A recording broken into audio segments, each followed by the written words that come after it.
الحمد لله نحمده ونستعينه ونستغفره ونؤمن به ونتوكل عليه ونعوذ بالله من شرور أنفسنا ومن سيئات أعمالنا من يهده الله فلا مضل له ومن يضلله فلا هادي له ونشهد أن لا إله إلا الله وحده لا شريك له ونشهد أن سيدنا ومولانا محمدًا عبده ورسوله أما بعد فأعوذ بالله من الشيطان الرجيم بسم الله الرحمن الرحيم إنا نحن نزلنا الذكر وإنا له لحافظون وقال النبي صلى الله عليه وسلم خيركم من تعلم القرآن وعلم صدق الله العظيم قابل احترام علماء کرام اور سامنے بیٹھے ہوئے خوبصورت طالب علم اور ہمارے مسجد کے احاطوں میں بیٹھے ہوئے حاجی صاحبان، السلام علیکم ورحمۃ اللہ وبرکاتہ۔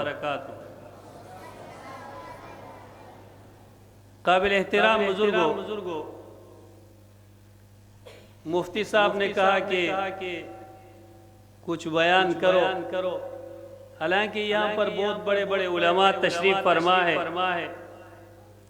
ان کے سامنے مجھ جیسے ایک ناچیز کو بلانا یہ سورج کو چراغ دکھانے کے مانند ہے، لیکن بہرحال اسٹیٹ سیکرٹری صاحب نے جو تعریف کی میں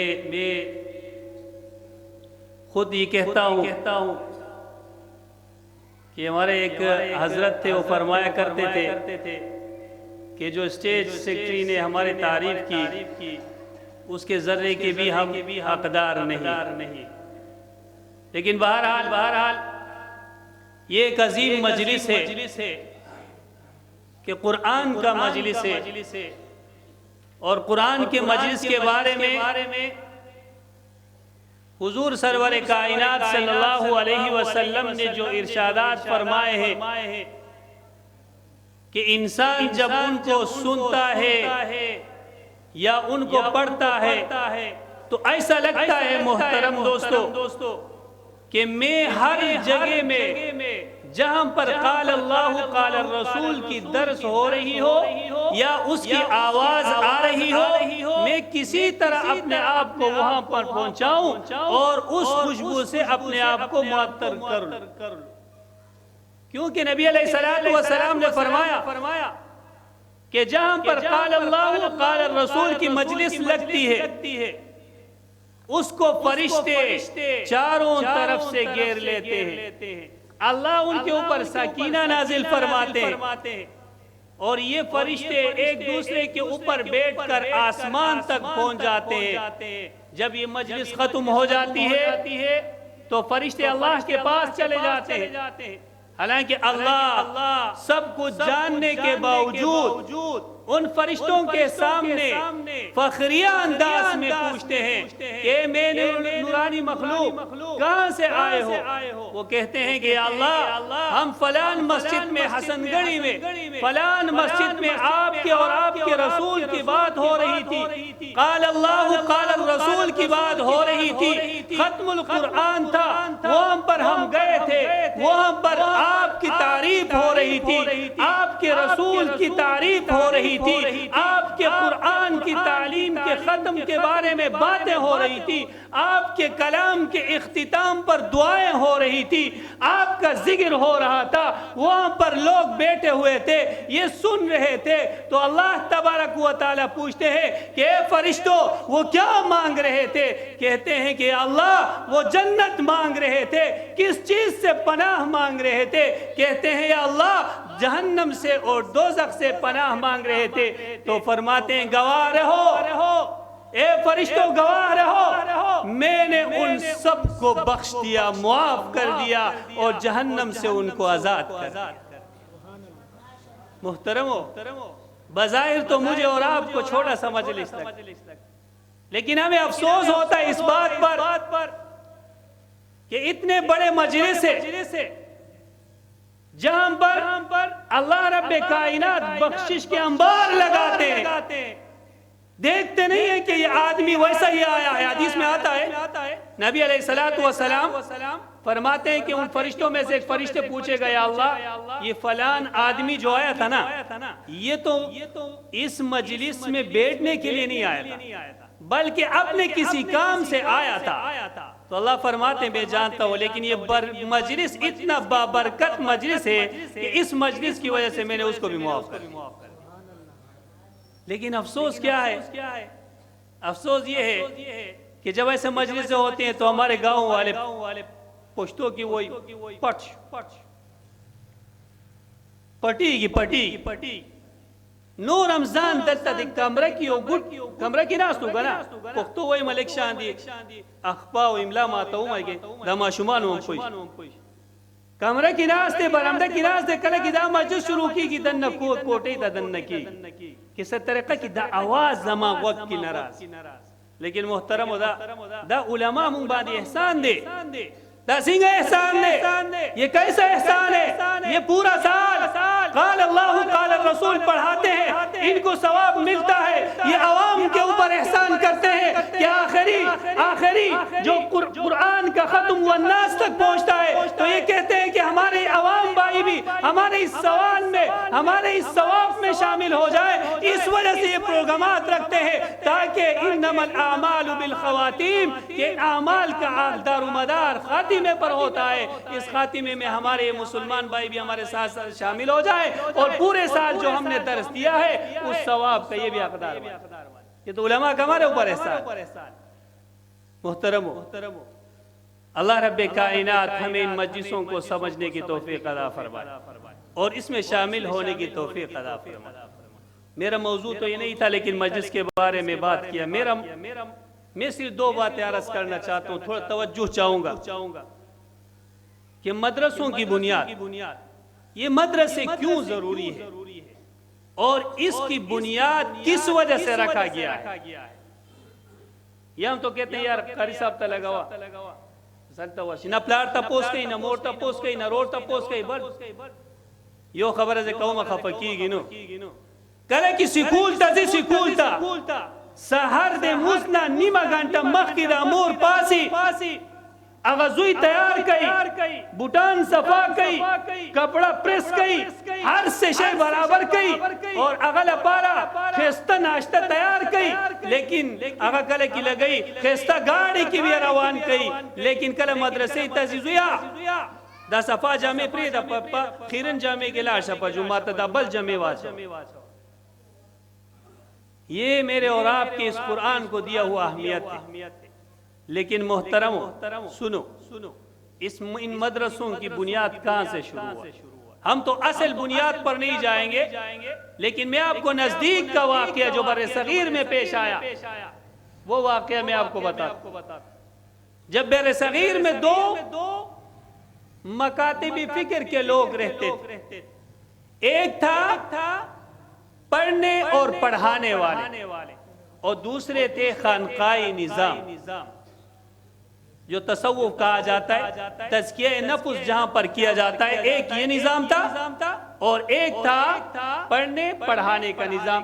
یہ مکاتب فکر کے دو قسم کے لوگ وہاں پر موجود، لیکن پڑھانے والے صرف پڑھانے میں مشغول ہو گئے اور تزکیہ نفس والے صرف تزکیہ نفس میں مشغول ہو، دونوں افراط و تفرید کے شکار ہو گئے۔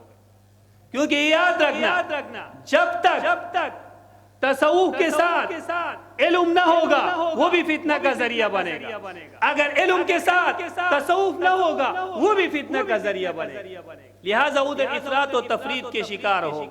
اسی اثناء میں انگریز نے بر صغیر پر حملہ کر بر صغیر پر جب حملہ کیا تو علماء نے ان کا ڈٹ کے مقابلہ کیا۔ آپ کتابوں میں پڑھ سکتے ہیں، تاریخ بھرا ہوا ہے۔ آج کہتے ہیں کہ علماء نے ہمارے لیے کیا کیا، علماء کا کردار کیا ہے، تاریخ اٹھا کر دیکھو مجھے اور آپ کو معلوم ہو جائے گا کہ اس پاکستان کے لیے سب سے زیادہ قربانی دینے والا علماء ہی آپ کو نظر آئیں گے، علماء ہی نظر آئیں گے، اور آج بھی دے رہے، سب سے زیادہ قربانی دینے والا آج بھی علماء ہے۔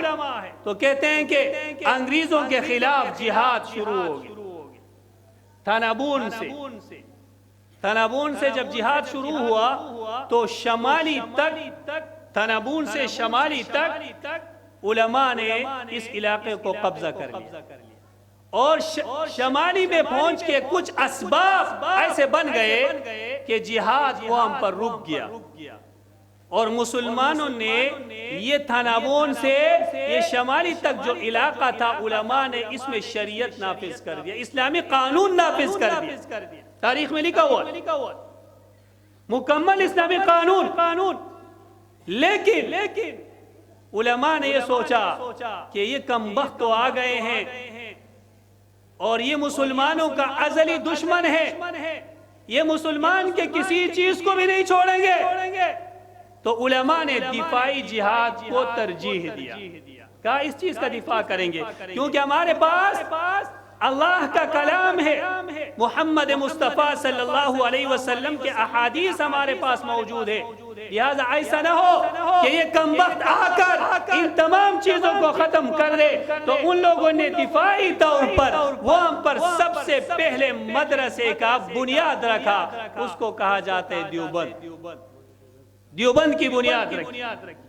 تو اسی بنیاد پر محترم کہ ہمارے جو اساسے ہیں، ہمارے جو نوجوان ہیں، یہ کل اس بات سے واقف رہے کہ قال اللہ قال الرسول، شریعت نے مجھے کیا حکم دیا ہے، شریعت نے مجھے کس چیز سے منع کیا ہے، تاکہ کل یہ نوجوان اپنے ماں باپ کو بد دعا نہ دے، اپنے بڑوں کو بد دعا نہ دے۔ تو انہوں نے سب سے پہلے بنیاد رکھا دیوبند مدرسے۔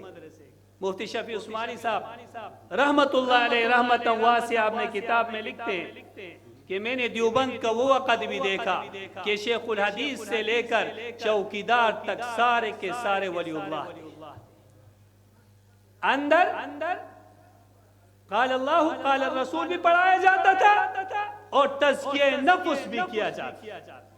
اور اسی میں ایک واقعہ میں آپ کو بتاتا ہوں، حضرت شیخ الہند محمود الحسن رحمت اللہ علیہ پڑھانے والے تھے، اتنے تواضع اور پرہیزگاری کے انتہا کو پہنچ گئے، تو معین الدین چشتی رحمت اللہ علیہ کو معلوم ہو گیا، وہ دوسرے علاقے میں رہتے تھے، کہ دیوبند میں ایک شخص ہے جو تقوی اور پرہیزگاری کے اعلیٰ درجوں پر فائز ہو چکا ہے۔ تو ارمان ہوا کہ کسی طرح جا کر میں اس سے ملاقات کروں، اور جب پہنچے دیوبند پہ تو کسی ٹانگے، اس زمانے میں گاڑی تو نہیں ہوتی تھی، کم ہوتے تھے، ٹانگا والا تھا، اس سے پوچھا کہ یہاں پر شیخ الہند کا گھر کہاں ہے، شیخ الہند کا۔ ٹانگا والے نے کہا حضرت ہم تو یہاں کسی شیخ الہند کو تو نہیں جانتے، لیکن بڑا استاذ کے نام سے ایک مولوی صاحب یہاں پر ہے، اس کے گھر میں آپ کو لے جاتا۔ تو حضرت معین الدین چشتی رحمت اللہ فرماتے ہیں ٹھیک ہے، اس کے پاس لے جاؤ، معلومات کر لوں گا، اس سے معلومات کر لوں گا شیخ الہند کا گھر کہاں ہے۔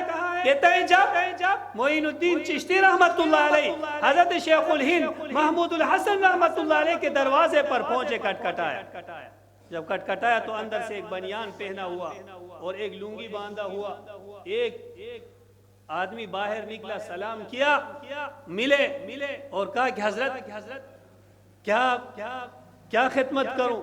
کہا کہ حضرت مجھے شیخ الہند سے ملنا ہے۔ تو حضرت شیخ الہند رحمت اللہ علیہ نے اس کو کہا کہ آپ مہمان ہیں، آپ اندر آ جائیں، اور اس کو اندر بٹھایا، پانی اس کو پلایا، پانی پلانے کے بعد شربت اس کے لیے لایا، تاریخ میں لکھا ہے شربت لانے کے بعد ایک ہاتھ کا پنکھا لیا، گرمی کا موسم تھا، پنکھا کرنے لگا۔ تو حضرت معین الدین چشتی رحمت اللہ نے کہا حضرت ماسرا ٹائم نشتا، میرا وقت کم ہے، میں کسی دوسرے جگہ میں دے جا رہا ہوں، مجھے شیخ الہند سے یہ سمجھ رہا ہے کہ یہ نوکر ہے، یہ کوئی دیہاتی آدمی ہے، یہ کوئی کسان ہے، یہ کوئی مزدور ہے، تو کہہ رہے مجھے شیخ الہند سے ملاؤ۔ کہا حضرت آپ کو شیخ الہند سے بھی ملائیں گے، آپ تھکے ہوئے ہو، روٹی کھا کر تھوڑا سا آرام کرو۔ غصہ آیا. محی الدین چشتی رحمۃ اللہ مجھے غصہ آیا. میں نے کہا میں کیا کہہ رہا ہوں اور تو کیا کر رہا ہے؟ کبھی پانی پلا رہا ہے، کبھی پنکھا چلا رہا ہے، کبھی روٹی کی بات کر رہا ہے، کبھی سونے کی بات کر رہا ہے. میں کہہ رہا ہوں شیخ الہند سے ملا. کہا حضرت یہاں کوئی شیخ الہند میں الہند تو نہیں ہے، ہاں محمود الحسن نام کا ایک آدمی آپ کے سامنے ایک دم کھڑے ہو. کہا کہ جو میں نے سنا تھا، محی الدین چشتی رحمۃ اللہ فرمایا جو میں نے سنا تھا اس سے 1000 درجہ بڑا میں نے تمہیں پایا. یہ تواضع تھی. تو جہاں پر قال اللہ اور قال الرسول کے ساتھ ساتھ تزکیہ نفس ہوتا ہے نا محترم، وہ ہم پر ایسے لوگ پیدا ہو جاتے. تو یہ جو سامنے مجھے نظر آئے نا، ان کو دیکھ کر یہ پٹکی اور یہ دیکھو صبغۃ اللہ ومن احسن من اللہ صبغہ، اللہ کا رنگ کتنا خوبصورت ہے. اس کے مقابلے میں اگر باہر روڈ میں گھومنے والے بچوں کو دیکھو اور ان کو دیکھو، یہ قرآن کا رنگ ہے. اللہ رب کائنات نے قرآن کے رنگ ان کے چہروں پر بکھیر دیا ہے. تو لہذا محترم ہم کوشش کریں کہ ہمارا تعلق علماء کے ساتھ تعلق. تو لہذا وہاں سے دیوبند بنا اور مدارس کو بنایا گیا. وہ سلسلہ آج الحمدللہ یہ حسن گڑھی کے اس محلے میں پہنچ کر یہاں پر بھی ایک مدرسہ بنا. وہاں سے بچے 16 بچے قرآن کے ختم سے فارغ ہو کر آپ کے سامنے بیٹھے. یہ وہ سلسلہ ہے. اس مدرسے کی بنیاد، مدرسوں کا بنیاد، مدرسوں کو بنانے کا مقصد صرف اور صرف محترم یہ ہے کہ میرے اور آپ کے بچے اپنے عقائد سے دور نہ چلا جائے. کہتے ہو عجیب بات، یہ کیسا ممکن ہے؟ میں مسلمان، میرا باپ مسلمان، میرا دادا مسلمان، میرا بچہ کیسا کر علماء نو کنا بیا ضرورت تم نہ دی زمون کا زمانہ کی نو دسی ہوئی زیادہ تک قصہ بیان. میں بینکاک میں، یہ تھائی لینڈ میں 4 سال میں نے پڑھایا، کافروں کے ملک. 3 کروڑ مسلمان وہاں رہتے ہیں. 9 کروڑ کافروں کے ملک میں 3 کروڑ مسلمان رہتے. جہاں پر علماء نہیں ہوتے، جہاں پر مدارس نہیں ہوتے نا، ان کا حشر میں آپ کو بتا. وہاں پر ایک ساتھی آیا، مجھے کہا کہ یار یہاں پر ایک مسلمان بھائی عثمان، اس کا نام ہے عثمان، اس کے پاس چلتے ہیں، کچھ مسائل ہیں ان سے ڈسکس کرتے ہیں، اس سے بات کرتے ہیں. میں نے کہا چلو. ہم گئے وہاں پر. تو جب کمرے کے اندر گئے محترم دوستو، توجہ چاہتا ہوں، تھوڑا سا توجہ، یہ بات انتہائی اہم ہے. جب میں کمرے میں گیا تو اس کے کھڑکی میں اس سائڈ پہ قرآن رکھا ہوا، اس سائڈ میں بت رکھا ہوا ہے. اتنا بڑا داڑھی، اتنا بڑا داڑھی. اس سائڈ پہ قرآن رحل میں، اس سائڈ پہ بت، دونوں ایک ساتھ رکھے ہوئے. تعجب ہوا، یار عثمان بھائی کو دیکھو اور اس کے اندر دیکھو. 2-3 منٹ گزارے تھے کہ ایک آدھا مکمل آدھا ننگا ایک زنانہ ایک لیڈیز آئی، وہ اندر چلی گئی. اس کے اوپر بھی تعجب ہوا، مسلمان ہے آدھا مکمل. جب یہ مجلس ختم ہوا، آپ نے ان سے بات کی، دعوت دیا دین کا. میں نے پوچھا عثمان بھائی اگر خفا نہیں ہوتے ایک بات پوچھتا ہوں. نے کہا کیا بات؟ کہا یہ جو قرآن رکھا ہوا اس کے ساتھ آپ نے ہندوؤں کا بت بھی رکھا ہوا ہے، اس کا مجھے سمجھ میں نہیں آیا. تھوڑا سا خاموش ہوا.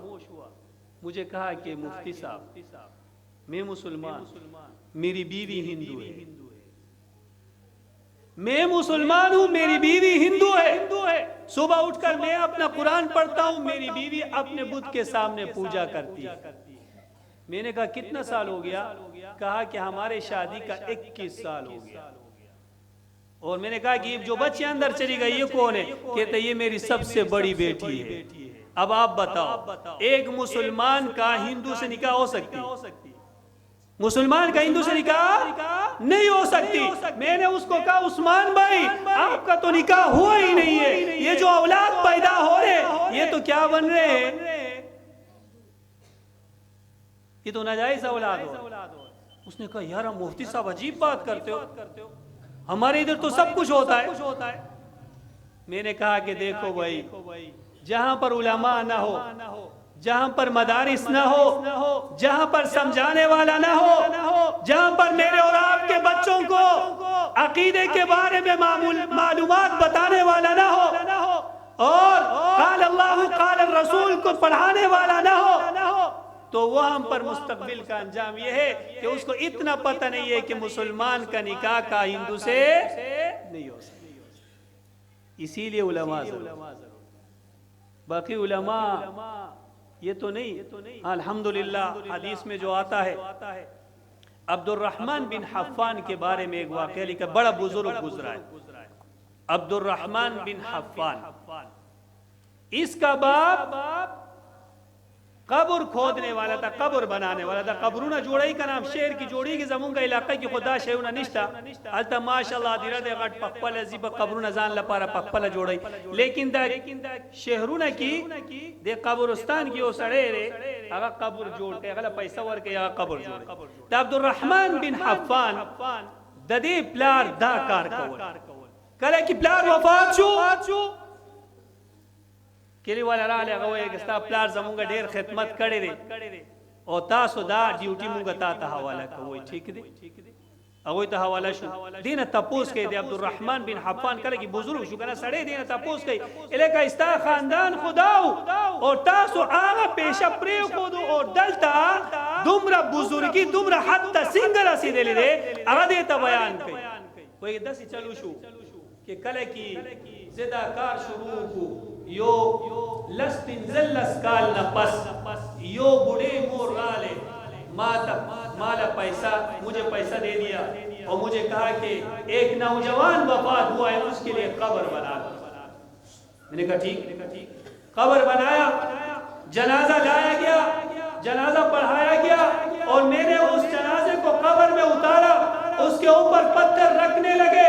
جب آخری پتھر پر پہنچا کہ اللہ کی قسم کہ میں نے وہ نظارہ نہیں دیکھا، جب قبر کے اندر سرسبز و شاداب باغ اتنا دور تک کہ نگاہ وہاں نہیں پہنچتا، ایک سفید گھوڑے کے اوپر ایک سفید ریش انسان آیا، میرے سامنے سے جنازے کو اٹھایا، اپنے گود میں رکھا، اس باغ میں لے کر اس کو دور نکل گیا۔ میں نے اس کے اوپر پتھر رکھ کر قبر کو بند کر میں گر گیا۔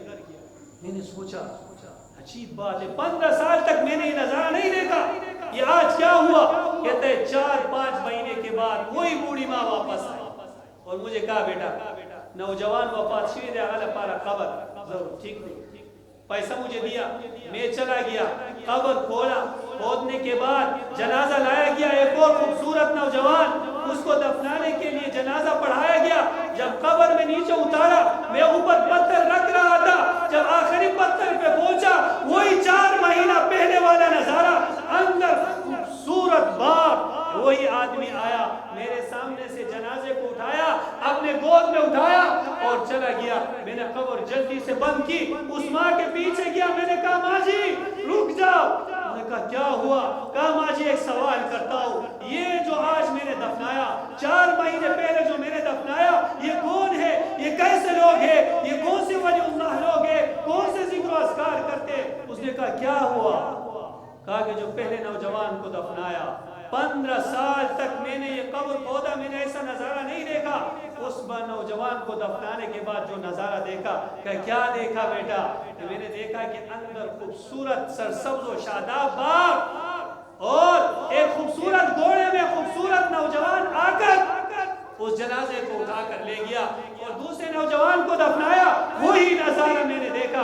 یہ کون ہے؟ تو ماں نے کہا کہ بیٹا پہلے والا جو نوجوان تھا وہ میرا چھوٹا بیٹا تھا، یہ دوسرا نوجوان ہے، یہ میرا بڑا بیٹا ہے۔ وہ پہلا نوجوان حافظ قرآن تھا اور یہ دوسرا نوجوان ترکان تھا، ترکان۔ تو عبد الرحمن بن حفان کہتے ہیں میں حیران تھے، حافظ قرآن کا درجہ تو ہم نے سنا کہ اللہ رب کائنات اس کو اتنا درجہ دے گا، لیکن ترکان کا درجہ اتنا کیسا اونچا ہو گیا؟ تو کہا کہ اس میں ایک کمال تھا۔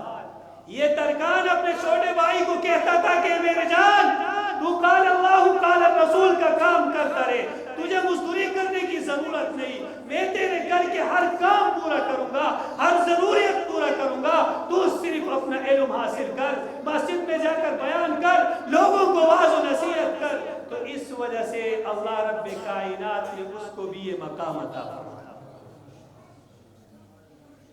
محترم، یہ جو بچوں کے ساتھ ہم کریں، میں ایک بات بولوں، ناراض نہیں، ہم دنیاوی تعلیم کے خلاف نہیں، میں نے خود ماسٹر کیا ہے پشاور یونیورسٹی سے، میں نے خود ماسٹر کیا، میں دنیاوی تعلیم کے مخالف نہیں ہوں، میں چاہتا ہوں کہ میرا بچہ انجینئر بھی بنے، میں چاہتا ہوں کہ میرا بچہ حافظ قرآن بنے، اس کے ساتھ انجینئر بنے، ان کے ساتھ ڈاکٹر بنے، اس کے ساتھ پائلٹ بنے، لیکن ضرورت کے طور پر مقصد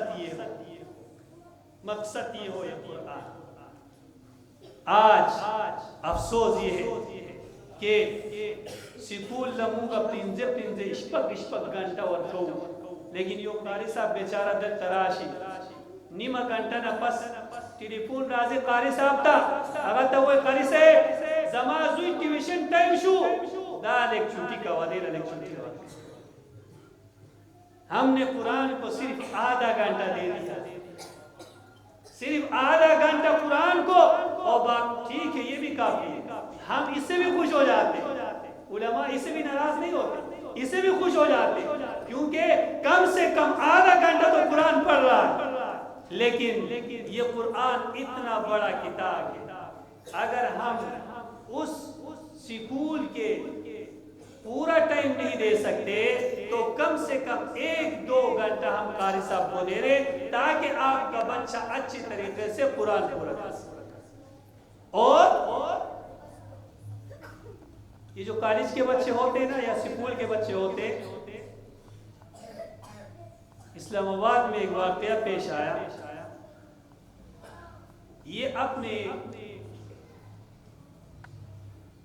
اسٹیٹس کے لیے سب کچھ چھوڑ دیتے ہیں، ماں باپ کو بھی چھوڑ دیتے ہیں جب وقت آتا۔ اسلام آباد میں ایک واقعہ پیش آیا حضرت مفتی یار محمد صاحب دامت برکاتہم العالیہ کے ساتھ۔ آپ جانتے ہو کہ چرسدہ مرکز کے امیر ہیں اور ادھر پروفیسر بھی ہے، وہ کہتا ہے میں اسلام آباد میں میرا تشکیل ہوا تو وہاں پر ایک حاجی صاحب سے ملے، بڑا زبردست مالدار آدمی ہے، ایک بیٹا لندن میں پڑھ رہا تھا، بزنس کر رہا تھا، ایک بیٹا جو ہے وہ امریکہ میں بزنس کر رہا تھا، 2 بیٹے، کہتا گھر میں نہیں، ایک باپ الگ گھر میں رہتا ہے۔ ہم اس کے پاس گئے، ہم نے اس کو دعوت دیا، مسجد میں لائے، تو مسجد میں لایا تو داڑھی شیو کیا ہوا ہے، تقریباً 70-80 سال عمر ہے اس کی، تو کہتا ہے میرے ساتھ بہت مانوس ہو گئے، مانوس ہونے کے بعد مجھے کہا کہ مفتی صاحب اگر میری موت آ گئی تو میرے جنازہ آپ نے پڑھانا ہے۔ میں نے کہا میں آپ کو کہاں ڈھونڈوں گا، میں تو 3 دن کا تشکیل ہے، دوسرے مسجد میں چلا جاؤں گا۔ بہرحال کہتا ہے کہ جب ہم دوسرے مسجد میں چلے گئے تو ادھر وہ حاجی صاحب وفات، کہتا ہے مجھے اطلاع ملی، میں آیا اس کے گھر میں تو اس کے دونوں بیٹے باہر تھے، تو جب میں اس کے گھر میں آیا تو دیکھا ماشاءاللہ 2-3 دن میں یہ بال تھوڑے بڑے بڑے ہو گئے، ان کو کاٹا نہیں، مجھ سے وعدہ کیا تھا میں نہیں کاٹوں، تو کہتا ہے مجھے بہت خوشی ہوا کہ ماشاءاللہ سنت داڑھی اس کے چہرے پہ آئی ہوئی ہے۔ کہتا ہے میں نے اس کو کفن مبن کا بندوبست کر دیا، میں نے کہا کل آئیں گے، لوگوں نے کہا کہ اس کے جنازہ کل پڑھائیں گے، کل، میں نے کہا کیوں؟ کہتا ہے اس کے بیٹے ابھی تک نہیں آئے، رات کو پہنچیں گے۔ میں نے کہا ٹھیک ہے میں کل آؤں گا، وصیت کے مطابق اس کا جنازہ پڑھاؤں گا۔ کہتا ہے میں کل جب گیا تو میں نے اس کا کفن کھول کر دیکھا تو کلین شیو کیا ہوا تھا، کلین شیو۔ میں نے کہا یہ کیا کیا تم لوگ؟ اس نے کہا کہ لندن سے اس کا بیٹا آیا رات کو، اس نے کہا کہ یہ تم نے کیا کیا ہوا ہے، کل ہمارے بڑے بڑے لوگ آئیں گے، وزراء آئیں گے، انجینئر صاحب آئیں گے، ڈاکٹر صاحبان آئیں گے اور کہیں گے کہ دیکھو باپ کو جنگلیوں جیسا کر کے قبر میں چھوڑ رہا ہے۔ یہ مفتی یار محمد صاحب نے خود اپنے آنکھوں سے دیکھا، حال بیان کیا۔ جو آپ دنیا کے حوالہ کرو گے کرنا ہے، دنیا کو بھی کرنا ہے، یہ نہیں کہ دنیا کو چھوڑنا، دنیا دنیا کو بھی کرنا ہے، لیکن مقصد سمجھ کر نہیں بلکہ ضرورت سمجھ کر کرنا ہے۔ اگر دنیا والے اولاد کو آپ نے قرآن نہیں پڑھایا، آپ نے حدیث نہیں پڑھایا، آپ نے اس کو دین کے بارے میں نہیں بتایا، سب سے مشکل کام ایمان کی حفاظت ہے۔ آج نن سبا بولے ایمان کے خریدار بازار میں بیٹھے ہوئے، ہر جگہ میں موبائل اٹھاؤ تو مجھے میرے اور آپ کے ایمان کے خریدار بیٹھا ہوا ہے۔ بازار میں چلے جاؤ، دیکھو زنانے کیسے گھوم رہے اور کیسے تصویریں لگی ہوئی ہیں، یہ سارے میرے اور آپ کے ایمان کے خریدار ہیں، میرے اور آپ کے ایمان کو ختم کرنے کے لیے بیٹھے ہوئے۔ لیکن آج ایمان کی حفاظت سب سے مشکل ہو گئی ہے۔ اپنے ایمان کی حفاظت علماء نے کہا کہ 3 طریقوں سے ممکن ہے، 3 طریقوں سے ایمان کی حفاظت آج ہو سکتی ہے۔ نمبر 1 علماء نے فرمایا کہ مدارس کے ساتھ تعلق رکھو، آپ کی ایمان محفوظ ہو جائے گی۔ نمبر 2 مساجد کے ساتھ تعلق رکھو، آپ کی ایمان محفوظ ہو جائے گی۔ نمبر 3 دعوت تبلیغ والوں کے ساتھ منسلک رہو، ایمان محفوظ ہو جائے گی۔ اس کے علاوہ ہر جگہ میں ایمان کو خطرہ ہے، لہٰذا یہ میرے اور آپ کے ایمان کی حفاظت کے لیے علماء بیٹھے ہوئے، ورنہ باہر خریدار بہت انتظار میں ہے کسی طرح اس مسلمان کی ایمان کو خرید سکے۔ میں ان تمام بچوں کے والدین کو مبارکباد پیش کرتا ہوں کہ اللہ رب کائنات ان کی عمروں میں برکت عطا فرمائے اور ان کو ان کے والدین کے لیے ذخیرہ آخرت بنائے اور ان کو حفظ کے ساتھ ساتھ عالم بعمل بنائے، اور اللہ رب کائنات اس ختم القرآن کو اپنے درگاہ الہی میں قبول و منظور فرمائے، اور ہمارے حافظ مفتی حافظ الدین صاحب جو محنت کر رہے ہیں، اللہ رب کائنات اس کے محنت کو قبول و منظور فرمائے اور ہم سب کو اخلاص عطا فرمائے۔ درخواست کرتا ہوں کہ اپنے بچوں میں سے ایک بچے کو مدرسے کے لیے وقف کرو، ایک بچے کو وقف، واللہ باللہ تاللہ کر کہتا ہوں آپ کے زندگی کو اللہ گلے گلزار بنائے۔ یہ نہیں کہتے سارے بچوں کو مدرسے میں داخل کرو، ایک بچے کو وقف کر لو، کریں گے نا انشاءاللہ۔ اللہ رب کائنات جو باتیں اس پر عمل کرنے کی توفیق عطا فرمائے۔ وآخر دعوانا الحمدللہ رب العالمین۔